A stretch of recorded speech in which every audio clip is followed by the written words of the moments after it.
Hello বন্ধুরা, good evening. তো আজকে ছাদে এখন এসেছি, তো একটা ছোট মিনি ব্লগ তোমাদের সঙ্গে শেয়ার করব। কেমন লাগলো অবশ্যই জানাবে। তো চলো, আমাদের ছাদে কি কি গাছ আছে, ফুল গাছ, সেটাই আজকে তোমাদেরকে দেখাবো। তো চলো, ভিডিওটা স্কিপ না করে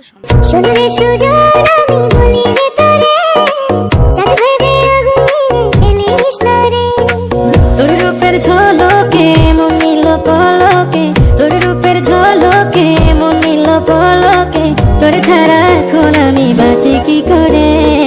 শোন রে সুজন, আমি বলি